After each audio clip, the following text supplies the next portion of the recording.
साथियों, ग्राम विकास अधिकारी का पेपर है और ये सेकंड पारी में हुआ था 28 तारीख को, 28 दिसंबर को। और इसका जो पेपर कोड है वो 106 डी है।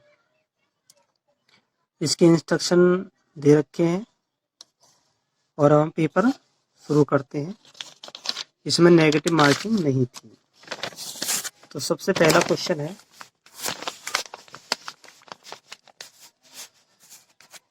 क्वेश्चन है, किस भारतीय मूल की अमेरिकी महिला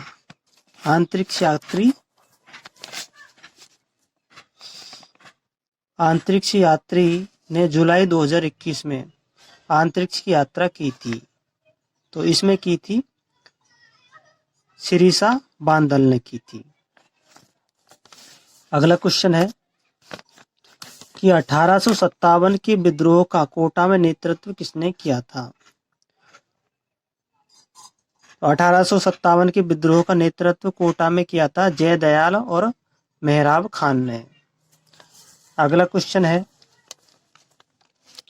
कि राजस्थान में भूमि उपयोग 2018-19 के संदर्भ में कौन सा सुमेलित नहीं है? तो इसमें शुद्ध बोया गया क्षेत्र 51.85 ये सुमेलित है। चालू पड़त भूमि क्षेत्र 5.22% ये भी सुमेलित है। वन क्षेत्र 8.05% में है, लेकिन जो अकृषि क्षेत्र है 8.10 दे रखा है, ये असुमेलित है। अगला क्वेश्चन है कि निम्न में से कौन सुमेलित नहीं है? तो देखो, अर्जुन लाल जाट ये नौकायन से संबंधित है। पूर्वी चंदेला ये निशानेबाजी से संबंधित है। देवेंद्र झांझरिया ये भाला फेंक से संबंधित है। तो इसका जो अवनी लखेरा है यही इसका ये भारत उत्तोलक से संबंधित नहीं है। अगला क्वेश्चन है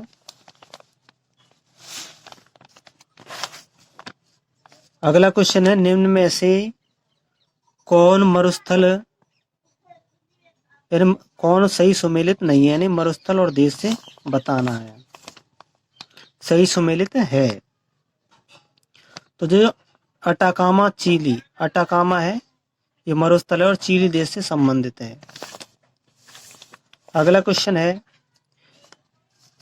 कि निम्न में से कौन सही सुमेलित है? तो खेजड़ली आंदोलन ये अमृता देवी है इस आंदोलन से संबंधित। चिपको आंदोलन से संबंधित है गौरा देवी। और अपीको आंदोलन से संबंधित है ये कर्नाटक राज्य में है अपीको आंदोलन। तो इसके तीनों ही ऑप्शन सही हो जाएंगे। अगला क्वेश्चन है कि अंग्रेजों को मुल्क रा मीठा ठग किसने कहा था? अंग्रेजों को मुल्क रा मीठा ठग कहा था शंकरदास सामोर ने कहा था। शंकरदास सामोर ने कहा था मुल्क रा मीठा ठग अंग्रेजों के विषय में कहा था। अगला क्वेश्चन है कि निम्न में से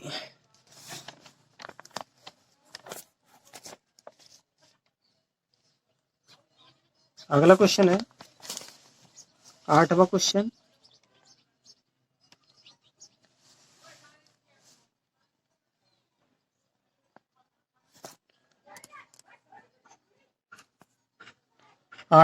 है कि पूर्वी राजस्थान नहर परियोजना ERCP के संबंध में निम्नलिखित में से कौन से कथन सही है?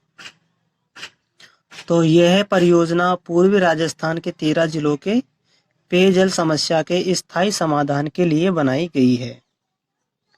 इसमें 26 विभिन्न बड़ी एवं मध्य परियोजनाओं के माध्यम से 2.8 लाख हेक्टेयर भूमि की सिंचाई हेतु जल उपलब्ध कराने का प्रस्ताव है।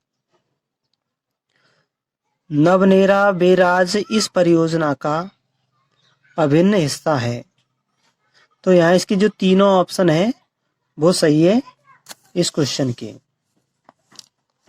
9वां क्वेश्चन है कौन सा आभूषण सुमेलित नहीं है? तो आभूषण रंग दे रखे तो रमझोल है, ये पैर में पहनी जाती है, कमर में नहीं पहनी जाती, तो इसका ऑप्शन पहला ही सही हो जाएगा। नेवरी ये पैर में पहनी जाती है।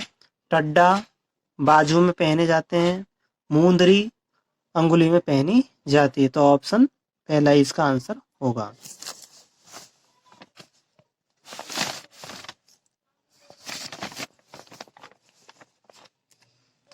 अगला क्वेश्चन है, निम्न में से कौन सा आभूषण महिलाओं द्वारा नहीं पहना जाता? तो जो महिलाएं हैं, मेहमंद पहनती है, कंडोरा पहनती है, रकड़ी पहनती है, लेकिन मोरखा महिलाएं नहीं पहनती। अगला है कि निम्न में से कौन सा सही सुमेलित है? तो राष्ट्रीय भूवैज्ञानिक स्मारक और स्थान बताने हैं। तो महान सीमा भ्रंश ये सतूर में है, बूंदी में है। तो राष्ट्रीय भूवैज्ञानिक स्मारक है महान सीमा भ्रंश, तो इसका ऑप्शन ए सही आंसर हो जाएगा। अगला क्वेश्चन है 12वां कि इंस्टीट्यूट ऑफ ट्रॉपिकल मेडिसिन एवं वायरोलॉजी कहाँ स्थापित किया जा रहा है? तो यह जयपुर में स्थापित किया जा रहा है। The institute of tropical medicine एवं वायरोलॉजी जयपुर में स्थापित किया जा रहा है। अगला है किस लोक नृत्य में ढपली, घुरालियों, खंजरी और पूंगी वाद्य यंत्रों का प्रयोग किया जाता है? तो साथ ही जो पूंगी वाद्य यंत्र है कालबेलिया नृत्य में किया जाता है, तो ऑप्शन बी इसका सही आंसर हो जाएगा। नेक्स्ट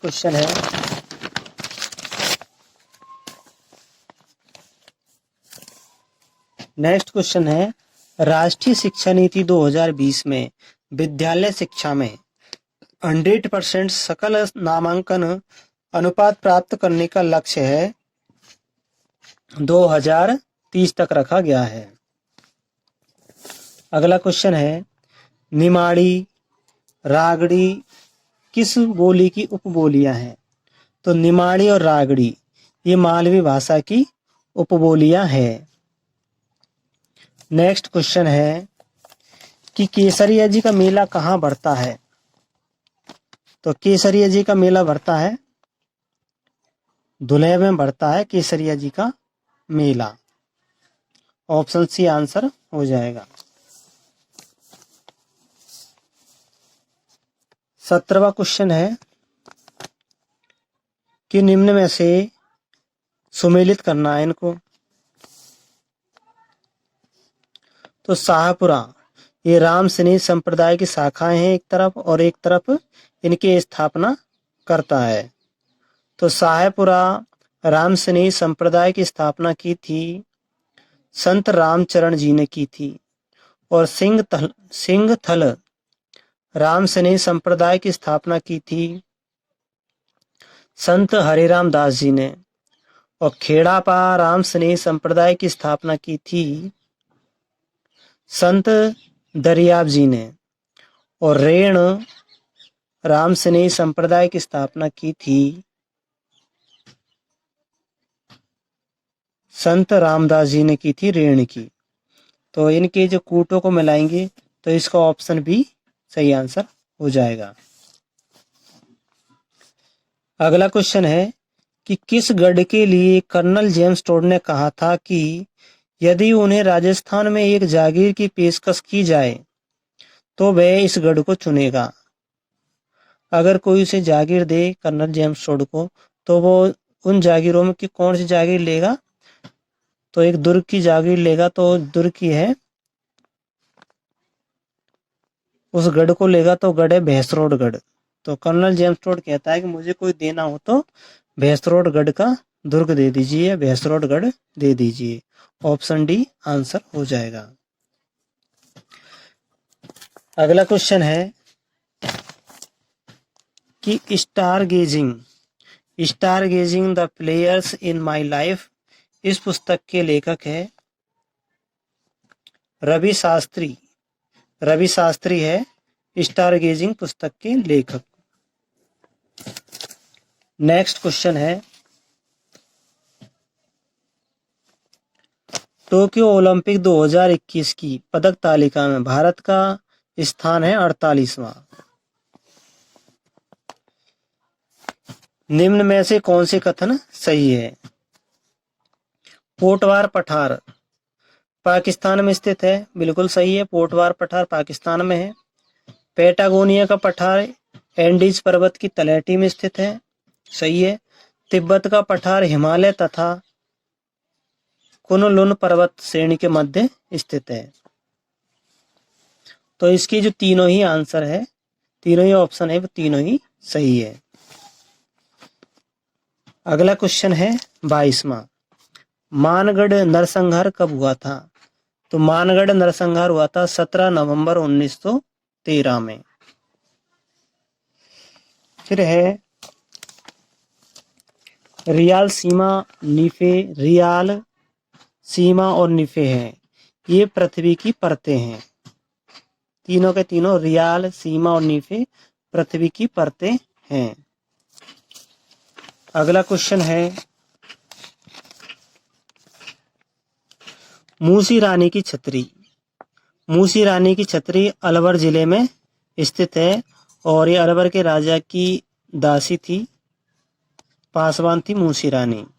तो उसकी छतरी इनके पुत्र ने बनवाई थी अलवर में। अगला क्वेश्चन है बीकानेर, जैसलमेर और चूरू राजस्थान के किस कृषि जलवायु प्रदेश या खंड में सम्मिलित किए गए हैं? तो जो बीकानेर, जैसलमेर और चूरू, तो ये जिले आते हैं अति शुष्क आंशिक सिंचित क्षेत्र में आते हैं। ऑप्शन बी इसका आंसर हो जाएगा। पोपाबाई की पोल नामक पुस्तिका लिखी थी जय नारायण व्यास ने लिखी थी, पोपाबाई की पोल। अगला क्वेश्चन है हाल ही में राजस्थान में यूरेनियम के बड़े भंडार पाए गए हैं और ये सीकर जिले में पाए गए हैं। यूरेनियम 235 नाभिकीय विखंडन में इसका प्रयोग होता है और ये रोहिला स्थान है सीकर में, वहां पर पाए गए हैं। अगला क्वेश्चन है कि पुष्कर झील में घाटों पुष्कर झील कितने घाटों से घिरा है?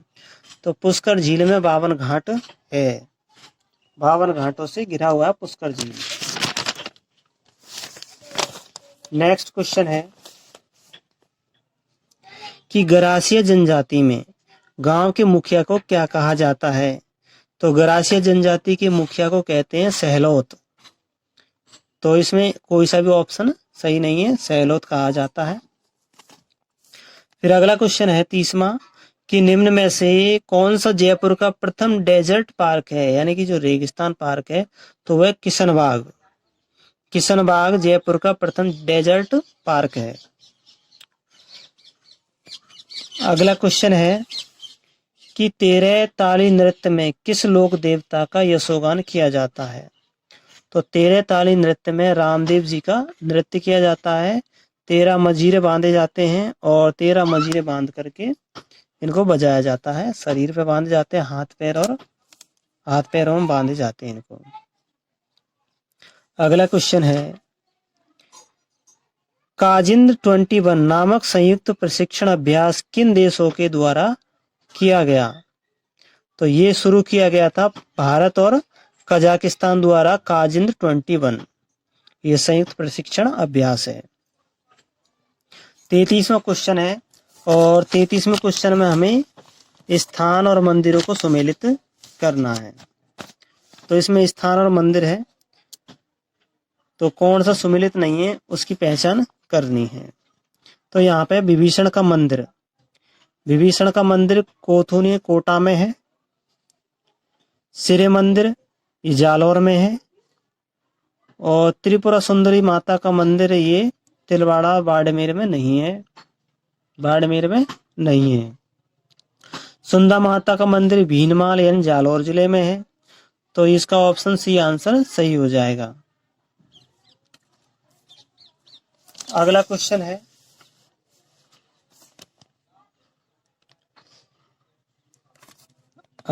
है कि राजस्थान में पेट्रोलियम उत्पादन क्षेत्र कितने जिलों में फैला हुआ है? तो राजस्थान में पेट्रोल का उत्पादन किया जाता है 14 जिलों से। ऑप्शन ए इसका आंसर हो जाएगा। दीर्घ ज्वार आते हैं, तो दीर्घ ज्वार पूर्णिमा और अमावस्या, यानी पूर्णिमा और अमावस्या दोनों को ही दीर्घ ज्वार आते हैं।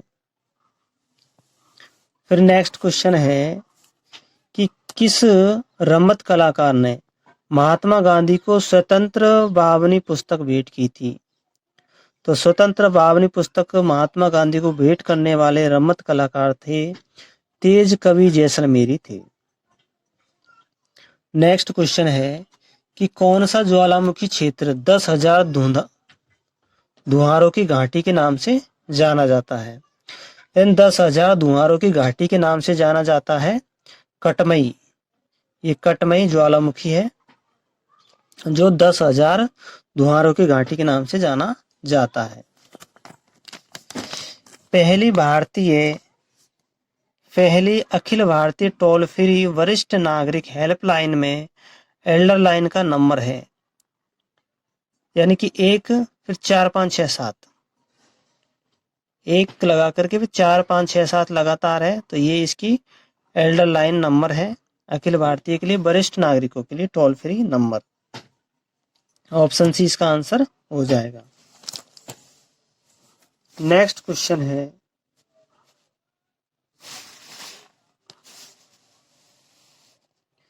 इसमें हमें सुमेलित करना है पार्कों को और उनके जिलों को, स्थानों को। तो जो मानस राष्ट्रीय उद्यान है आसाम में है। ये गेंडा हाथी के लिए प्रसिद्ध है आसाम में मानस राष्ट्रीय उद्यान। अगला नागरहोल राष्ट्रीय उद्यान, ये कर्नाटक में स्थित है। साइलेंट वैली राष्ट्रीय उद्यान, ये है साइलेंट वैली, ये हाथियों के लिए प्रसिद्ध है, जंगली हाथियों के लिए, और ये है ऑप्शन डी तमिलनाडु में है साइलेंट वैली। और वायनाड वन्यजीव अभ्यारण्य, यह केरल में है। तो इसका जो कूट हो जाएगा CADV, तो CADV हो जाएगा, तो CADV ऑप्शन बी इसका आंसर हो जाएगा। 40वां क्वेश्चन है कि पलाण क्या है? तो पलाण गोरबंद के समानार्थी शब्द है पलाण, तो इसको ऑप्शन ए आंसर हो जाएगा। नेक्स्ट क्वेश्चन है अगला 41वां। 41वें क्वेश्चन में है कि निम्नलिखित प्रश्नों में शब्दों के 4 चुनाव करके अक्षरों को उलट पलट कर दिए गए हैं। इनमें से 3 एक प्रकार से समान हैं और एक अलग बेमेल है, तो बेमेल को छांटना है। तो इसमें जो इनमें से 3 एक प्रकार से समान है और एक अलग बेमेल है, तो बेमेल को छांटना है। तो इसमें जो बेमेल है वो है HADN, तो इसका ऑप्शन ए सही हो जाएगा। फिर अगला क्वेश्चन है कि 25 छात्रों के एक सर्वेक्षण में यह पाया गया कि 15 ने गणित लिया, 12 ने भौतिकी और 11 ने रसायन विज्ञान लिया तथा 5 ने गणित और रसायन विज्ञान लिया तथा 9 ने गणित और भौतिकी लिया तथा 4 ने भौतिकी और रसायन विज्ञान लिया था और 3 ने सभी 3 विषय लिए थे। तो उन छात्रों की संख्या ज्ञात कीजिए जिन्होंने भौतिक और रसायन विज्ञान दोनों लिया था लेकिन गणित नहीं लिया था। तो इसका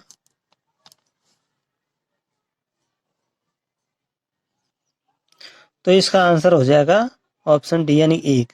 तो एक ही व्यक्ति है जिसने भौतिक और रसायन विज्ञान दोनों लिया था लेकिन गणित नहीं ली थी।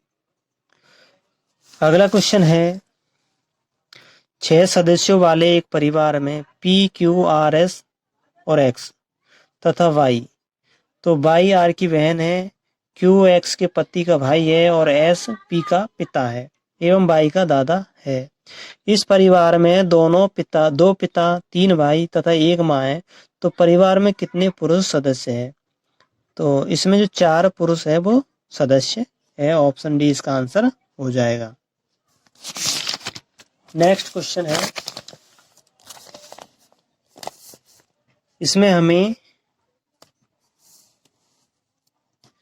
इसमें जो पजल है इसको बिठाना है सही।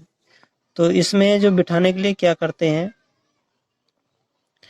कि यहाँ पे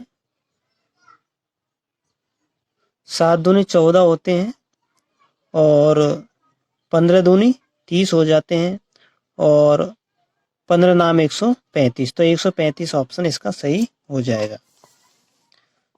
नेक्स्ट क्वेश्चन है, इसमें हमें त्रिभुजों की संख्या बतानी है। तो इन त्रिभुजों को गिनते हैं तो गिनने के बाद में हमें क्या है 28 त्रिभुज मिलेंगे। तो इसका ऑप्शन सी आंसर हो जाएगा। नेक्स्ट क्वेश्चन है,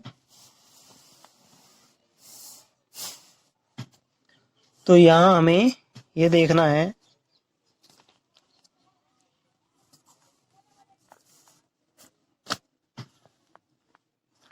कि नीचे दिए चित्र में प्रारंभिक स्थिति ए और बी एक भुजा की दूरी दक्षिणावर्त चलते हैं और तब विपरीत विकर्णतः तिरछे कोने की ओर जाते हैं। सी और डी एक भुजा वामावर्त चलते हैं और तब विपरीत विकर्णतः तिरछे कोने की ओर पहुंचते हैं। तो ए डी बी सी की प्रारंभिक स्थिति अब परिवर्तित हुई है। तो इसका जो ऑप्शन बी इसका आंसर सही हो जाएगा, सी वी डी ए। अगला क्वेश्चन है कि यहां हमें ये कथन दे रखा है, इनकी पहचान करनी है। तो कथन दिया हुआ है, आपको कथन तथा पश्चावर्ती पूर्व धारणाओं को ध्यान में रखते हुए निर्णय लेना है। तो चलती हुई रेलगाड़ी में बाहर की ओर न झुके, रेलवे के डिब्बों में एक चेतावनी है। तो ये कथन है और ये कथन की जो पूर्वानुमान है वो क्या क्या है कि चलती रेलगाड़ी से बाहर की ओर झुकना खतरनाक है, बिल्कुल सही है। इस तरह की चेतावनी का प्रभाव होता है, बिल्कुल सही है। रेलवे के अधिकारियों का यह दायित्व है कि यात्रियों की सुरक्षा का ध्यान रखा जाए। तो यहाँ पे जो तीसरा पूर्वानुमान है ये सही नहीं है और केवल पूर्वानुमान 1 और 2 अंतर्निहित है, तीसरा अंतर्निहित नहीं है। तो ऑप्शन ए इसका आंसर हो जाएगा। अगला क्वेश्चन है कि कूट भाषा में ये दिल्ली को CDKGH लिखा जाता है और मद्रास को LZCQZR लिखा जाता है। तो पटना की संकेत भाषा क्या होगी? तो जब हम इनको एक एक कम करके लिखेंगे तो जो पटना का है वो आ जाएगा OZSMZ, यानी ऑप्शन डी इसका आंसर सही हो जाएगा। फिर नेक्स्ट क्वेश्चन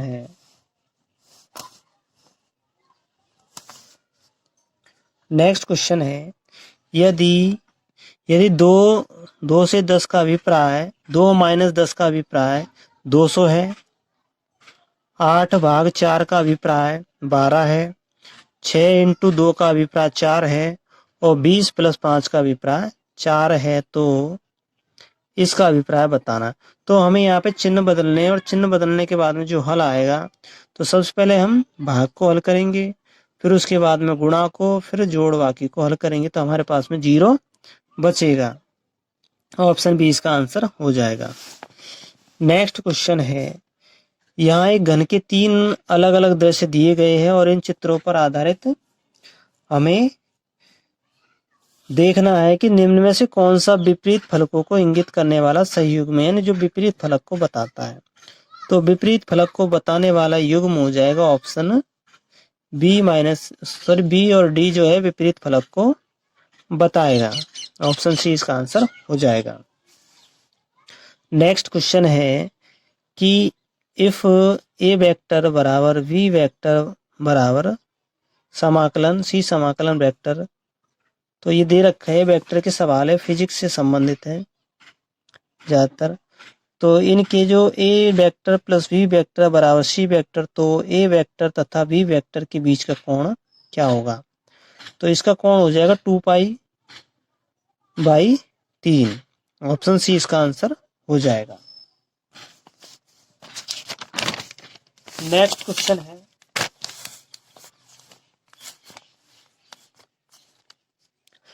यदि 3 की पावर 2x-3 बराबर 1/27 की पावर x-4 हो तो x का मान क्या होगा? तो इसको हल करने पर x का मान 3 आएगा। नेक्स्ट क्वेश्चन है कि एक व्यक्ति के बारे में ज्ञात है कि वह 4 में से 3 बार सत्य बोलता है और वह एक पासे को उछालता है और बतलाता है कि उस पर आने वाली संख्या 6 है। तो इसकी प्रायिकता ज्ञात कीजिए कि पासे पर आने वाली संख्या वास्तव में 6 है। तो यहाँ पर हम हल करेंगे तो हमें प्राप्त हो जाएगा ऑप्शन बी, यानी 1/8 प्राप्त होगा। तो 1/8 इसका ऑप्शन सही होगा। नेक्स्ट क्वेश्चन है कि माना F अनुपात R इजगल टू R इस प्रकार है कि F इंटू 1 बराबर 3 और F into F dash into 1 बराबर 6, तो लिमिट x से 0। तो इसको कोष्टक बंद करेंगे, F इंटू 1 प्लस x बटे F इंटू 1, कोष्टक बंद की पावर 1/x है। तो इसको हल करने पर हमें प्राप्त हो जाएगा e² प्राप्त हो जाएगा। नेक्स्ट क्वेश्चन है कि हमें उस वक्र का समीकरण जो बिंदु 1, 0 से गुजरता है तथा अवकलन समीकरण 1 + y² कोष्टक 1 dx minus xy dy बराबर 0 को संतुष्ट करता है, वो कौन सा समीकरण होगा? तो वो समीकरण हो जाएगा ऑप्शन बी, इसका आंसर हो जाएगा x² + y² बराबर 1। नेक्स्ट क्वेश्चन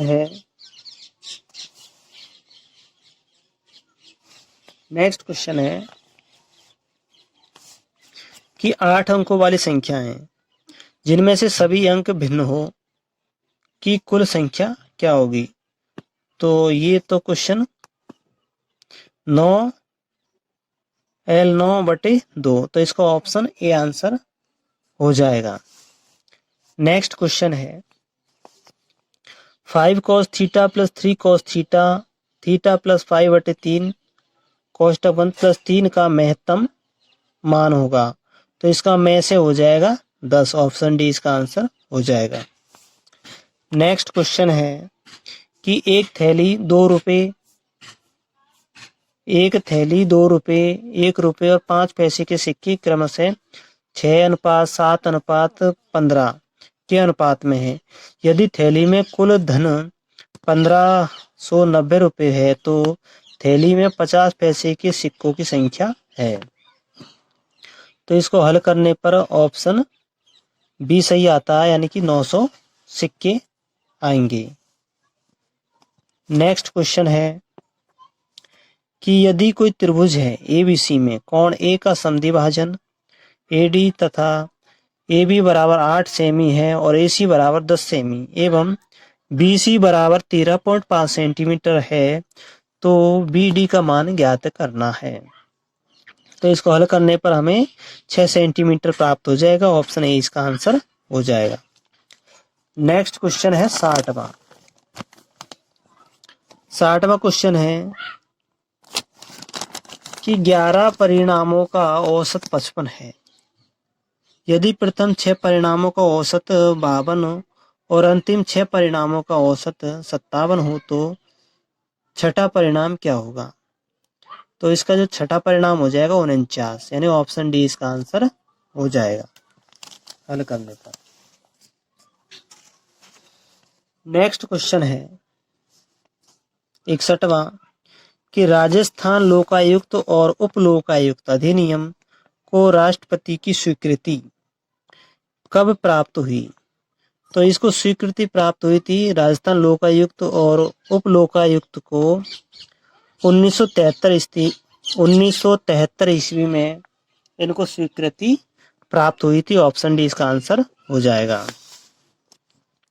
अगला है निम्नलिखित में से कौन सा विषय भारत के संविधान की 11वीं अनुसूची में सूचीबद्ध नहीं है। तो जो काजी हाउस है ये 11वीं अनुसूची में से संबंधित नहीं है और इससे संबंधित है 11वीं अनुसूची से भारतीय संविधान में लघु वन उपज, पशुपालन, गरीबी उन्मूलन कार्यक्रम ये शामिल है।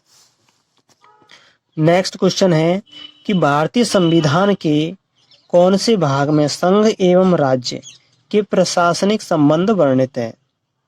तो यहाँ हो जाएंगे भाग सेकंड है, भाग सेकंड और अध्याय 2 में संघ एवं राज्य के प्रशासनिक संबंध वर्णित है। भारतीय संविधान के भाग सेकंड के अध्याय 2 में, सॉरी सेकंड नहीं है, यह है भाग 11 के अध्याय 2 में वर्णित है। फिर नेक्स्ट क्वेश्चन है कि निम्न में से कौन सा युग्म गलत है। तो अनुच्छेद और प्रावधान दे रखे इसमें। तो यहाँ देखते हैं कि अनुच्छेद 213 अध्यादेश प्रख्यापित करने की राज्यपाल की शक्ति है, ये सही है। अनुच्छेद 161 यह राज्यपाल की क्षमता की शक्ति है, ये भी सही है। और अनुच्छेद 167 ये मुख्यमंत्री के कर्तव्यों को बताता है, तो ये भी सही है। तो यहाँ दे रखा है कि अनुच्छेद 165 ये राज्यपाल का विशेष अभिभाषण है, तो यही ऑप्शन इसका गलत है, ऑप्शन डी इसका आंसर हो जाएगा। नेक्स्ट क्वेश्चन है कि बलवंत राय मेहता समिति का संबंध है। तो बलवंत राय मेहता ये स्थानीय स्वशासन से संबंधित है। नेक्स्ट क्वेश्चन है कि निम्न में से कौन से विधानसभा चुनाव में राजस्थान विधानसभा के सदस्यों की संख्या 184 से बढ़ाकर 200 कर दी गई थी, यानी कि 6 सदस्य बढ़ाए गए थे विधानसभा के। तो 6 सदस्य बढ़ाए गए थे, तो छठी विधानसभा चुनाव में इनको बढ़ाया गया था। तो ऑप्शन सी इसका आंसर हो जाएगा। नेक्स्ट क्वेश्चन है कि गरीबी रेखा से नीचे जीवन यापन करने वालों का एक सर्वेक्षण करवाना किसका दायित्व है। तो गरीबी रेखा से नीचे जीवन यापन कराने का जो दायित्व है सर्वेक्षण कराने का, वो है सांख्यिकी अधिकारियों का है, यानी कि स्टेटिस्टिक ऑफिसरों का है। ऑप्शन डी इसका आंसर हो जाएगा। नेक्स्ट क्वेश्चन है 68वां कि राजस्थान में लोकायुक्त के संबंध में निम्नलिखित में से कौन सा कथन गलत है। तो इसमें गलत कथन की पहचान करती है, तो वह मुख्य न्यायाधीश द्वारा नियुक्त होता है। तो राजस्थान लोकायुक्त है उसकी नियुक्ति मुख्य न्यायाधीश द्वारा नहीं होती, तो ऑप्शन ए इसका आंसर हो जाएगा। जबकि लोकायुक्त से संबंधित सही कथन कौन कौन से है, उसका कार्य शिकायतों की जांच करना है, बिल्कुल सही है। वह भ्रष्टाचार एवं कुप्रशासन के मामलों पर विचार करता है, बिल्कुल सही। प्रथम लोकायुक्त 1973 में नियुक्त किया गया था। तो जो प्रथम लोकायुक्त 1973 में नियुक्त किया गया था, यानी कि इसकी जो मान्यता है संविधान में 1973 में इसको दी गई थी लोकायुक्त को। नेक्स्ट क्वेश्चन है कि राजस्थान में छावनी मंडल की स्थापना कहाँ की गई थी। तो छावनी मंडल की स्थापना की गई थी नसीराबाद में। ऑप्शन ए इसका आंसर हो जाएगा। और नेक्स्ट क्वेश्चन की ओर चलते हैं। अगला क्वेश्चन है कि निम्न में से गलत कथन की पहचान करनी है। तो मुख्यमंत्री संसदीय सचिव की नियुक्ति करते हैं और पद की शपथ दिलाते हैं, बिल्कुल सही है। मंत्रियों की सहायता के लिए संसदीय सचिवों की नियुक्ति की जाती है, बिल्कुल सही है। राज्य सरकारें विधायकों में से संसदीय सचिवों की नियुक्ति करती रहती है, तो ये भी सही है। ये तीसरी अनुसूची में संसदीय सचिवों के लिए शपथ या प्रतिज्ञान का प्रारूप शामिल है, तो यही गलत है। ऑप्शन सी ये गलत हो जाएगा। फिर नेक्स्ट क्वेश्चन है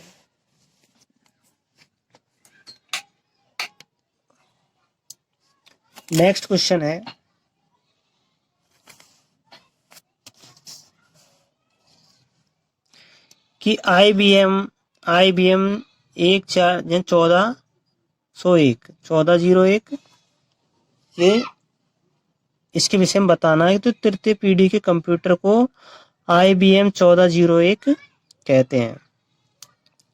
नेक्स्ट क्वेश्चन है कंपैक्ट डिस्क रिकॉर्डेबल CDR है क्या है? राइट वंस रीड मैनी, यानी कि WORM डिस्क है, तो ऑप्शन ए इसका आंसर हो जाएगा। कंप्यूटर से संबंधित क्वेश्चन है। फिर नेक्स्ट क्वेश्चन है कि विश्व का प्रथम लैपटॉप कंप्यूटर कब और किसके द्वारा मार्केट में प्रस्तुत किया गया था? तो ये प्रस्तुत किया गया था इप्सन 1900 कंपनी द्वारा चालू किया गया था और 1981 में ये मार्केट में आया था। ऑप्शन ए इसका आंसर हो जाएगा। नेक्स्ट क्वेश्चन है कि निम्न कथनों पर विचार करने हैं और हमें कौन से कथन सही है वो बताने हैं। एक प्रॉक्सी फायरवॉल एप्लीकेशन लेयर पर फिल्टर करती है, बिल्कुल सही है। एक पैकेट फिल्टर फायरवॉल नेटवर्क और ट्रांसपोर्ट लेयर पर फिल्टर करती है, बिल्कुल सही है। तो इसके दोनों ही ऑप्शन सही हो जाएंगे, तो ऑप्शन सी इसका आंसर सही हो जाएगा। MS वर्ड को शुरू करने के लिए कौन सी फाइल उत्तरदायी है? तो MS वर्ड को शुरू करने के लिए विंडो वर्ड EXE फाइल उत्तरदायी होती है, तो ऑप्शन ए इसका आंसर हो जाएगा। नेक्स्ट क्वेश्चन है कि यदि आप MS एक्सेल सेल में आज की दिनांक प्रविष्ट करना चाहते हैं तो आप उपयोग में लेंगे। तो MS एक्सेल में आज की दिनांक डालने के लिए हम कौन सी की का प्रयोग करेंगे? तो सिट्रल यानी CTRL प्लस ये इसको बोलते हैं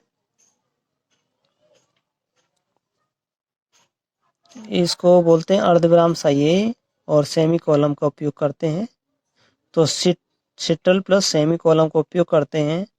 ऑप्शन ए इसका आंसर हो जाएगा। 77वां क्वेश्चन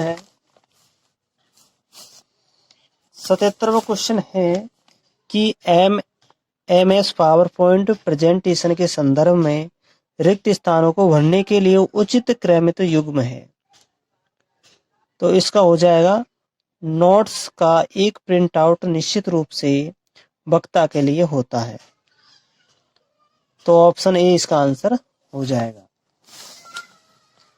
78वां क्वेश्चन है कि निम्न में से कौन सा हाई लेवल लैंग्वेज का एक उचित समूह है? तो हाई लेवल लैंग्वेज में आता है RPG, LISP और स्नोबॉल SNOBOLE, तो ऑप्शन डी इसका आंसर हो जाएगा। नेक्स्ट क्वेश्चन है कि निम्न में से असत्य की पहचान करनी है। तो TCP सर्वर और क्लाइंट के मध्य संचार बनाता है, बिल्कुल सही है। मॉनिटरिंग के लिए TCP डाटा प्रवाह सक्षम बनाता है, बिल्कुल सही है। TCP नेटवर्क संतृप्तिकरण को टालता है, बिल्कुल सही है। TCP/IP मॉडल में इंटरनेट लेयर उपयोगकर्ता के निकटस्थ है, तो ये ऑप्शन सी ही गलत है इसका आंसर। तो ऑप्शन सी इसका आंसर हो जाएगा, ये ऑप्शन गलत है।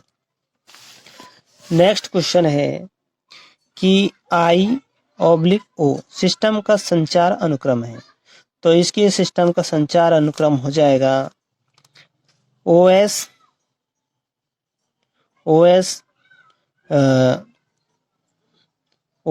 दोनों तरफ ही होता है, तो डिवाइस ड्राइवर से OS में आ सकता है और OS डिवाइस ड्राइवर में जा सकता है। फिर जो डिवाइस ड्राइवर है ये डिवाइस कंट्रोलर की तरफ जाता है, और डिवाइस कंट्रोलर जो होता है ये I/O डिवाइस की ओर जाता है। तो ऑप्शन बी इसका आंसर हो जाएगा। नेक्स्ट क्वेश्चन है, अभी इंग्लिश के क्वेश्चन है। तो इंग्लिश के क्वेश्चन में हम देखते हैं कि match the word give in column A with their antonyms listed in column B. तो हमें एनाटॉम्स बताने यानी विलोम शब्द बताने हैं। तो इसका जो विलोम शब्द हो जाएगा कॉलम में अप्रोक्सीमेटली, तो इसका हो जाएगा तीसरा यानी कि एग्जैक्टली, प्रेसिजली का हो जाएगा रफली यानी भद्दा, एक्यूरेटली का हो जाएगा क्विश यानी क्वेश्चनेबली हो जाएगा,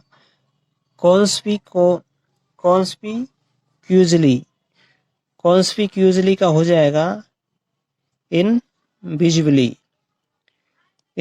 हो जाएगा। तो इसके कूट हो जाए 3 4 1 2। तो 3 4 1 2 कहाँ पे है? ऑप्शन सी में है, तो ऑप्शन सी इसका आंसर सही हो जाएगा। नेक्स्ट क्वेश्चन है कि the sentence where did you buy this pen from. तो will be read in passive voice as. तो इनको पैसिव वॉइस में कन्वर्ट करना है इस वर्ड को। तो पैसिव वॉइस में बदलने के लिए क्या करेंगे? तो from where was this pen what by you. तो इसका ऑप्शन बी आंसर हो जाएगा। नेक्स्ट क्वेश्चन है कि choose the correct option that express the meaning of the underline items. तो हमें क्या आइटम्स बताने यानी मुहावरे हैं, लोकोक्ति है, उनमें से अंडरलाइन का बताना है। तो smugglers tried to fish in the troubled water during world war second. तो इसका हमें बताना, तो इसका हो जाएगा to take advantage from a chaotic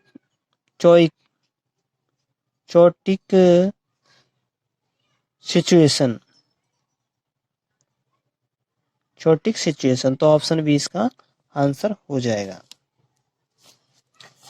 next question है कि select the appropriate phrasal verb from the given option to fill the blank space and complete the sentence. तो इसमें हमें फ्रेजल वर्ब को सेट करना है। तो हमारा 10 candidates for blank for the interviews. तो इसमें आएगा टर्न्ड अप, ऑप्शन सी इसका आंसर हो जाएगा। नेक्स्ट है कि fill in the blank with the correct option.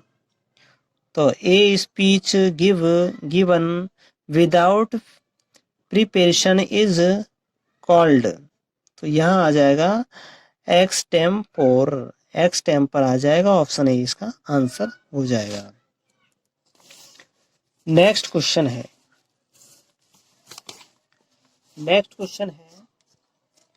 Match the part of sentence listed in column A with those two the ones given in column B so as to frame appropriately meaningful sentences।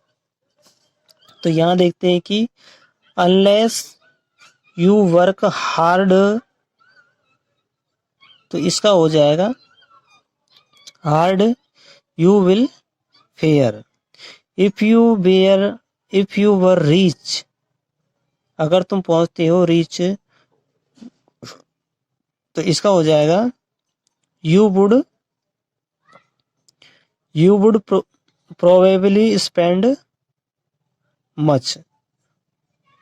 तो rich का मतलब होता है धनवान। Two boy who stood first got the prize. We reached the station before the train arrives. तो इसके 4, 1, 2 और 3 जो जहां पे मिलते हैं तो ऑप्शन ए इसका आंसर हो जाएगा। अगला है fill in the blank with the correct preposition. तो प्रीपोजिशन बताने हैं हमें।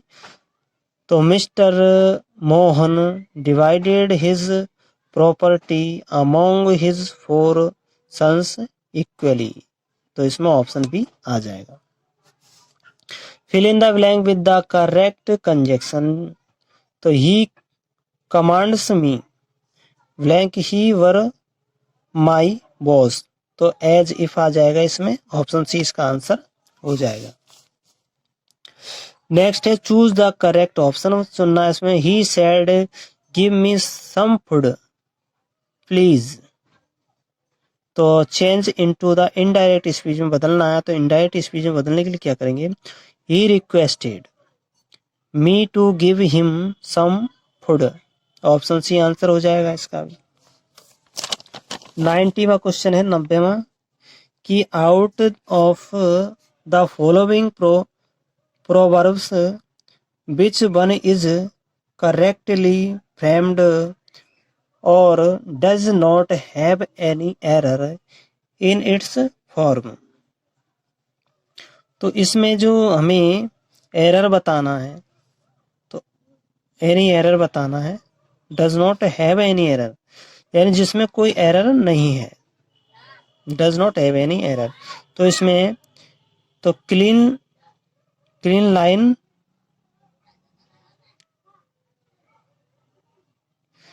तो cleanless, clean lines, lineness is next to godliness. तो ऑप्शन डी इसका आंसर हो जाएगा। अब हमें बताने हिंदी की क्वेश्चन है कि संधि विच्छेद सही नहीं है। तो अन्वेषण अनु प्लस एषण ये सही है। अविष्कृत तो अभी आदि प्लस कृत ये भी सही है। पित्रादि तो पितृ प्लस आदि, तो ये आदि गलत है, आदि आना चाहिए। गुरु व्रण है, गुरु व्रण तो गुरु प्लस ऋण, गुरु ऋण हो जाएगा। तो ऑप्शन सी इसका आंसर आ जाएगा, यही गलत है।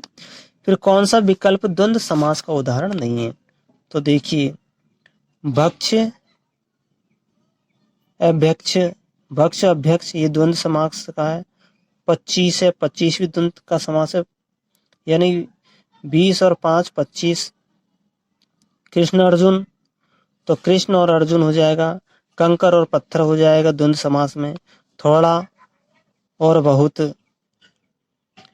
उचित और अनुचित ये भी हो जाएगा। मकर ध्वज और अंशुमाली, तो अंशुमाली हो जाएगा, ये शिव का है। अंशों की माला यानी कि जो हड्डियों की माला जो पहनते हैं या फिर रुद्राक्ष की माला पहनते हैं, जो ये शिव के लिए जाता है। मकर ध्वज ये कर्म धारा में चला जाता है। तो ऑप्शन डी इसका आंसर हो जाएगा। फिर 93वां है, कौन सा शब्द युग्म अर्थ की दृष्टि से संगत नहीं है। तो जो मंजरी और मंजीर, तो मंजरी का मतलब होता है कौपल और मंजीर का मतलब होता है नुपुर। नुपुर यानी पैर के घुंघरू कुछ ऐसे। यष्टि मानी लाठी और याष्टि मीन्स मोती माला। चरित्र मानी आचरण और चरित्रा मीन्स इमली का पेड़। तो ये सही है। तो निशामुख, निशामुख और निशामृग, तो ये ही यहाँ पे गलत है, ये युग्म सही नहीं है। तो ऑप्शन डी इसका आंसर हो जाएगा। अगला है पर्यायवाची शब्दों के संबंध में असंगत युग्म की पहचान करनी है। तो अम्बसार, इंदुमणि, प्रवाल ये मोती के पर्यायवाची है। सलिलेश, क्षीरदी, अर्णव ये समुद्र के हैं। तरणी, द्रोणी, उडुप उडुप ये नाव के हैं। पाशहस्त, सावित्री और कृतांत ये बलराम के। तो बलराम का है नहीं, क्योंकि जो पाशहस्त है, जो पाश किसके हाथ में रहता है, तो ये तो काल के हाथ में रहता है, जिसको बोलते हैं यमराज के हाथ में। तो ये इसके आंसर नहीं होंगे। तो ऑप्शन डी इसका आंसर हो जाएगा। फिर 95 का है, 95। कौन सा वाक्यांश युग्म संगत नहीं है? जो पहले कभी नहीं हुआ हो वो अभूतपूर्व, ये सही है। जो हृदय को पिघलाता हो हृदय द्वारक हो जाएगा। आकाश में असंख्य तारों का प्रकाश पुंज निहारिका कहलाता है। कोई काम करने की इच्छा, ये चरिष्णु, यही गलत हो जाएगा। कोई काम करने की इच्छा होती है तो इच्छुक होगा वो तो ऑप्शन सी इसका आंसर हो जाएगा, ये गलत है। अब हमारा क्वेश्चन है 96वां। निम्न में से किस विकल्प के सभी शब्द अशुद्ध है? तो लब्ध, प्रतिष्ठ, अहर्निश, निष्प्रभा, पड़ोसी, द्वारका, दुरवस्था ये सही है। अनुग्रहित सही है। अतिथि सही है। श्रृंगार सही है। तो द्रष्टव्य, दंपति, पृथकीकरण यानी पृथकीकरण आएगा इसमें। तो ये पृथकीकरण, तो सी इसका आंसर हो जाएगा। नेक्स्ट क्वेश्चन है कि किस विकल्प में सभी शब्द तत्सम है? तो देखो इसमें पीत, पूर्ण, पास, पूर्ण ये सभी क्या है? तत्सम है। तो इसमें आलस है, आज है, और 10 है, दाम है, ये क्या है? तो ये तद्भव है। तो ऑप्शन डी इसका आंसर सही हो जाएगा। अगला क्वेश्चन है कि किस विकल्प में विलोम युग्म अनुचित है? तामसिक को सात्विक हो जाएगा विलोम शब्द, यथार्थ को परार्थ हो जाएगा, और व्यक्त को गृहीत हो जाएगा। लेकिन इसमें बांस दिया गया है,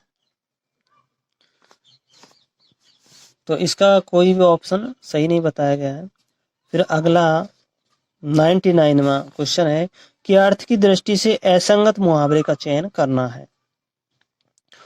ऊंचे नीचे पैर पड़ना यानी आंगन का समतल न होना, तो असंगत है। तो ऑप्शन ए इसका आंसर हो जाएगा। एक घाट का पानी पीना मतलब एकता और सहिष्णुता का होना, ये सही है। कमान से तीर निकल जाना यानी कि अवसर चूक जाना, ये भी सही है। कंधे से कंधा छिलना यानी अत्यधिक भीड़ होना, ये भी सही है। तो ऑप्शन ए इसका आंसर हो जाएगा। इसका जो लास्ट क्वेश्चन है 100वां है, वीडियो का है। साथ ही वीडियो को लाइक कर देना और चैनल को सब्सक्राइब भी कर देना। आपको वीडियो पसंद आया होगा। तो इसका एक नागिन अरु पंख लगाई, उक्त लोकोक्ति का उचित भावार्थ बताना है। यानी कि एक नागिन अरु पंख लगाई, यानी नागिन तो है और उससे भी ऊपर इसमें पंख और लग गए हैं। तो इसका सही हो जाएगा एक दोस्त के साथ दूसरे दोस्त का जुड़ जाना। यानी एक तो नागिन है और ऊपर से भी उड़ने लग गई, मतलब एक तो उसमें दोष है और दूसरे नया दोष भी आ गया है। तो ऑप्शन डी इसका आंसर सही हो जाएगा। साथ ही ये हमारा वीडियो का पेपर था, चौथी पारी में हुआ था। और इस वीडियो का पेपर कैसा लगा इसके लिए वीडियो को लाइक कर देना और चैनल को सब्सक्राइब कर देना। Thank you for watching. Channel पर नए हो तो वीडियो को जरूर लाइक और चैनल को सब्सक्राइब कर देना।